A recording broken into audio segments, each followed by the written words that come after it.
Wow, VNC nagpakitang gilas na naman mga kaibigan. At VNC may gustong patunayan na hindi lang siya pang velvet box model, well, totoo naman.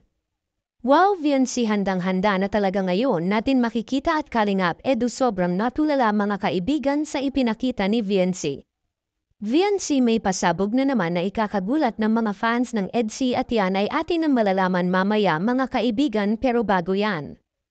Pakiusap suportahan po natin mga kaibigan ang lahat ng mga Kalingap beneficiary at Kalingap angels at syempre maging beneficiary na si VNC mga kaibigan, pero bago yan. Pakiusap mangyari po, sanang tapusin po muna natin ang video na ito bago po tayo magbigay ng sarili nating komento kaugnay po dito mga kaibigan. At syempre wag rin po natin kalimutan na mag-like, mag-share at mag-subscribe bilang suporta na rin sa ating munting YouTube channel.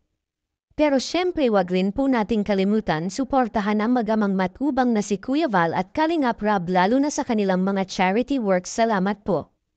At VNC nagpakitang gilas na ikakagulat ng lahat, pero bago yan pag-usapan po muna natin ito mga kaibigan. Marami ang humanga sa nakaraang pagrampo ni VNC sa fashion show ng Velvet Box kung saan napuri nga ito ng mga viewers dahil sa laki ng improvement ni VNC. Samantala marami talaga ang nakakapansin sa ganda ng katawan ni VNC at napapansin po talaga ito ng mga babaeng viewers ni Kalingap Rob. Sa katunayan halata naman kay VNC na sobrang alagang-alaga niya talaga ang kanyang sarili dahil bukod tanging si VNC ang hindi talaga tumataba kahit masasarap ang kinakain niya mga kaibigan.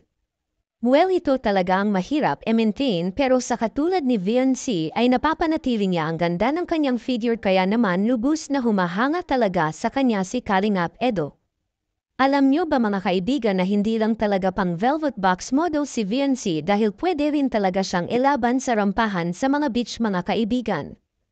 Actually kung meron lang talaga na makakadiscover kay VNC bilang isang model ay masasabi po natin na perfect talaga si VNC na subject, lalo na kung pictorial sa beach ang pag-uusapan. Samantala VNC handang-handa na po talaga mga kaibigan sa nalalapit na bakasyon nila kasama ang Team Kalingap na yung bakasyon mga kaibigan.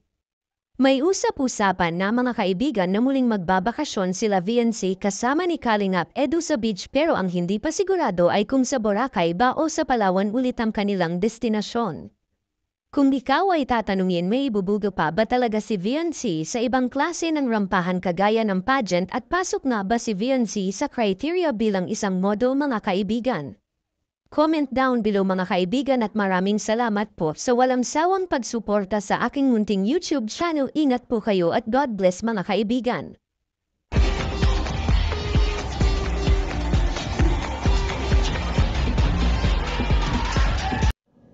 At yun na guys ang nangyari sa EDC guys, no? Hanggang dito na lang ang ating reaction video ngayong araw na to guys, no? At kung bago ka pa lamang sa aking YouTube channel, please like and subscribe na rin po at pakipindot na rin po ang notification bell button para updated po sa mga ilalabas nating mga reaction video mga Kalingap, no? At suportaan po natin ang buong Kalingap na si Kuya Val Santos Matubang, Ate Ana Vlogs, Kalingap Rob, at buong Kalingap team at mga Kalingap Reactor guys, no? Hanggang dito na lang ang ating reaction video.